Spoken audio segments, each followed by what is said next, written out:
ପ୍ରଥମତଃ ସେ ରାଜକୁମାର ପରିଡ଼ା ନାମ ବ୍ୟକ୍ତି ଯେ ମୋତେ ପ୍ରଥମେ ଆକ୍ରମଣ କରିଥିଲେ, ସେ ପୂର୍ବରୁ ମଧ୍ୟ ମୁଁ ଯେତେବେଳେ ଏବିଭିପିର କିଛି କାମ କରେ ସେ ମୋତେ ଘୋର ବିରୋଧ କରନ୍ତି। କହୁଛନ୍ତି ତୁ କାହିଁ ଏସବୁ କାମ କରିବୁ, ଆମେ ତ ଅଛୁ, ଆମେ କରିବୁ, ଆମେ ଏବିଭିପି ଚଲେଇବୁ, ଆଉ ଆମେ ୟୁନିଭର୍ସିଟିକୁ କଣ୍ଟ୍ରୋଲ୍ କରିବୁ, ଏଇଭଳିଆ ତାଙ୍କର ମନ୍ତବ୍ୟ ସବୁ ଦିଅନ୍ତି। ପୂର୍ବରୁ ମଧ୍ୟ ସେ ମୋ ରୁମ୍କୁ ଆସିକି ମୋତେ ଧମକ ଚମକ ଦେଇଛନ୍ତି, ତାଙ୍କ ରୁମ୍ରେ ଡାକି ମୋତେ ଧମକ ଚମକ ଦେଇଛନ୍ତି, ତଥା ମୁଁ ୟୁନିଭର୍ସିଟିରେ ଯାଉଥିବା ସମୟରେ ମଧ୍ୟ ମୋତେ ଅଟକେଇକି ଧମକ ଦେଇଛନ୍ତି।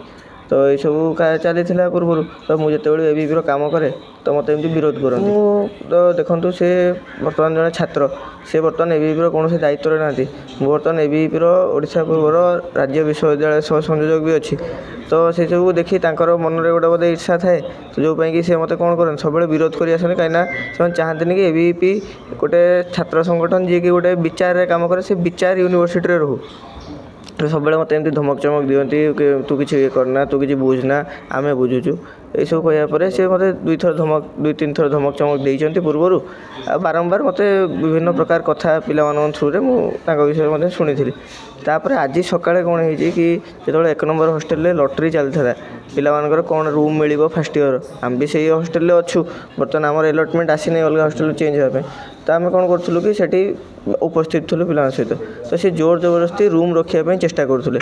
ତ ଜୋର ଜବରଦସ୍ତି ରୁମ୍ ରଖିଲେ, ତ ମୁଁ ସେଇଟାକୁ ବିରୋଧ କରିବାରୁ ମୋତେ ମାନେ ଗାଳିଗୁଲଜ କଲେ। ତା ପରବର୍ତ୍ତୀ ସମୟରେ ମୋତେ ମାରପିଟ୍ ବି କଲେ। ତାପରେ ମଧ୍ୟ ଯେତେବେଳେ ମୁଁ ରାକ୍ଷୀ ଫର୍ ସୋଲଜର ପ୍ରୋଗ୍ରାମ ପାଇଁ ଏବିଭିପିର ମୁଁ ଯାଇଥିଲି ହିଷ୍ଟ୍ରି ଡିପାର୍ଟମେଣ୍ଟ, ସେଠି ବିଜ୍ଞାନ ନାମକ ଜଣେ ପିଲା, ସେ ମୋତେ ବିରୋଧ କରିଥିଲା, ତୁ କାହିଁ ଆମ ଡିପାର୍ଟମେଣ୍ଟ ଆସିଛୁ, ତ କଲର ଘୋଷାଡ଼ି ନେଇଯିବି, ତଳେ ନେଇକି ପିଟିବି। ତାପରେ ମୋତେ ମଧ୍ୟ ଗାନ୍ଧୀ ପାର୍କ ସାମ୍ନାରେ ସେ କହିଥିଲା କି ତୋ ଜୀବନରୁ ମାନେ ମାରିଦେବୁ, ଇଏ କରିବୁ, ଏମିତି ସବୁ ମୋତେ ମନ୍ତବ୍ୟ ଦେଇଥିଲା। ତାପରେ ସେଠି ରାଜକୁମାର ପରିଡ଼ା ମଧ୍ୟ ଯାହା ନାଁରେ ଯିଏ ମୋତେ ପ୍ରଥମେ ଆକ୍ରମଣ ଆଜି କରିଛି, ସେ ପିଲା ବି ମଧ୍ୟ ସେଇଠି ଉପସ୍ଥିତ ଥିଲା। ଆଉ ଗାଳିଗୁଲଜ କରିବା ସହିତ ସେ ମଧ୍ୟ ଧମକ ଦେଇଥିଲା ମୋତେ। ତା ପରବର୍ତ୍ତୀ ସମୟରେ ମୁଁ ଯେତେବେଳେ ରୁମ୍ରେ ନଥିଲି, ଠିକ୍ ସନ୍ଧ୍ୟା 6:30 ପାଖାପାଖି ହେବ, ସେତେବେଳେ ସେ ମୋ ରୁମ୍ରେ ଆସି ପଶି ଯେଉଁ ମୋର ରୁମ୍ମେଟ୍ ଆଉ ଜୁନିୟରମାନଙ୍କୁ ଧମକେଇକି ଯାଇଥିଲା, କହିଲା ଆସିଲେ ତାଙ୍କୁ କହିଦେବୁ ଆଉ ସେ ୟୁନିଭର୍ସିଟିରେ ରହିପାରିବନି, ତାକୁ ଆମେ ରହିବାକୁ ଦେବୁନି। ତ ଏମିତି ସବୁ ଗଲା ପରେ ମୁଁ ଯେତେବେଳେ ପିଲାମାନେ ଭୟଭୀତ ହେଇଗଲେ ମୋତେ ଫୋନ୍ କଲେ କି ଭାଇ ଏମିତି ସବୁ ମୁଁ ୟୁନିଭର୍ସିଟି ଆସି ପହଞ୍ଚିଲି। ଆସିକି ପହଞ୍ଚିବା ପରେ ଯେତେବେଳେ ସେ ବ୍ୟକ୍ତିକୁ ଭେଟିଲି, ରାଜକୁମାର ପରିଡ଼ା ମୋତେ ପୁରା ଗୋଟେ ପଥର ଆଉ ଏସବୁ ସାହାଯ୍ୟରେ ମୋତେ ଆକ୍ରମଣ କରିଲା।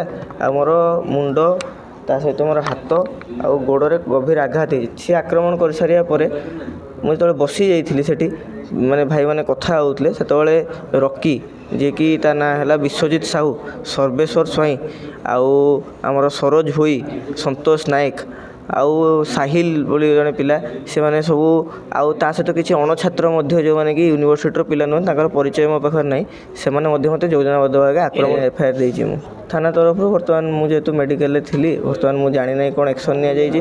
ମୁଁ ଭାବୁଛି କି ଯଦି ସେଇ ନନ୍ ଷ୍ଟୁଡ଼େଣ୍ଟମାନଙ୍କୁ ଏମିତି ମାନେ ୟୁନିଭର୍ସିଟିରୁ କାଢ଼ି ଦିଆଯିବ, ଆଉ ତାଙ୍କ ନାଁରେ ପୁରା ଲିଖିତ ଭାବରେ ଲେଖି ଦିଆଯିବ କି ସେମାନେ ୟୁନିଭର୍ସିଟି ଗେଟ୍ରେ ବି ଏଣ୍ଟ୍ରି କରିପାରିବେନି, ତେଣୁ ଭାବୁଛି ବାଣୀବିହାରର ଛାତ୍ରଛାତ୍ରୀମାନେ, ଯେଉଁ ମୋ ଭାଇ ଭଉଣୀମାନେ ଅଛନ୍ତି, ତାଙ୍କୁ ସୁରକ୍ଷା ଦିଆଯାଇପାରିବ। ତା ସହିତ ଯେତେବେଳେ ଆମେ ସବୁ ଷ୍ଟ୍ରାଇକ୍ କରିଥିଲୁ ଆମର ସଂଗଠନ ତରଫରୁ, ଯେତେବେଳେ ହଙ୍ଗର ଷ୍ଟ୍ରାଇକ୍ ହେଇଥିଲା, ସେତେବେଳେ ମଧ୍ୟ ମୋତେ ଧମକା ଧମକି ଆସିକି ମୋ ରୁମ୍ରେ ସେ ସୁବ୍ରତ ବିଶ୍ୱାଳ ଚିକୁ ନାମକ ଜଣେ ବ୍ୟକ୍ତି, ସେ ମୋତେ ଆସିକି ରୁମ୍ରେ ଧମକ ଚମକ ମଧ୍ୟ ଦେଇକି ଯାଇଥିଲେ। ତା ସହିତ ରାଜକୁମାର ପରିଡ଼ା ବି ସେଦିନ ଉପସ୍ଥିତ ଥିଲା ମୋ ରୁମ୍ରେ। ତ ଏମିତି ନା ତୁ କାହିଁ ଆମକୁ ବିରୋଧ କରୁଛୁ, ଆମେ ରୁମ୍ ବିକିଲେ ତୁମର କ'ଣ ଅସୁବିଧା ହେଉଛି, ଏମିତି ସବୁ ମୋତେ କହିକି ଯାଇଥିଲେ।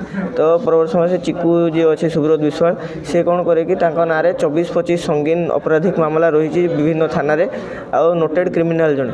ତ ସିଏ କ'ଣ, ତ ଆଜି ଯେଉଁ ମାନେ ଲାଷ୍ଟକୁ ଯୋଜନାବଦ୍ଧ ଭାବେ ସମସ୍ତେ ଗ୍ରୁପରେ ଆକ୍ରମଣ କଲେ, ସେଇଟା ସୁବ୍ରତ ବିଶ୍ୱାଳ ଚିକୁ ଏବଂ ସେ ବିଶ୍ୱଜିତ ସାହୁ ରକି, ତାଙ୍କ ଡିରେକ୍ସନ୍ ନେଇ ସେମାନେ ମେନ୍ ମାଷ୍ଟର ମାଇଣ୍ଡ ଏସବୁ ତାଙ୍କୁ ସାହସ ଦେଇ କରେଇବାରେ।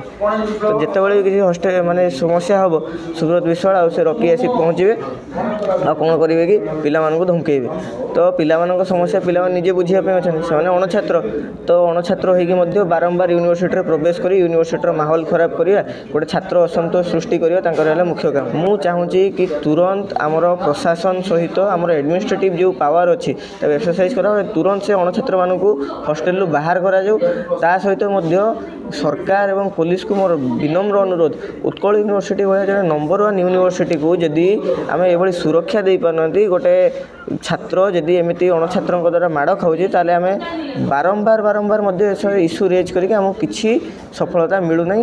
ଏବଂ ପ୍ରଶାସନ ସହିତ ଆମର ସରକାର ମଧ୍ୟ ଚୁପ୍ ବସୁଛନ୍ତି। ସରକାରକୁ ବିନମ୍ର ଅନୁରୋଧ, ହାୟର ଏଜୁକେସନ୍ ମିନିଷ୍ଟର ସୂର୍ଯ୍ୟବଂଶୀ ସୁରଜକୁ ବିନମ୍ର ଅନୁରୋଧ ମୋର ଯେ ତୁରନ୍ତ ଏହି ବିଷୟରେ ପଦକ୍ଷେପ ନିଅନ୍ତୁ, ଅଥବା ଏବିଭିପି ଏଇ ନେଇକି ବହୁତ ବଡ଼ ପଦକ୍ଷେପ ନେଇକି ଜୋରଦାର ଆନ୍ଦୋଳନ କରିବ।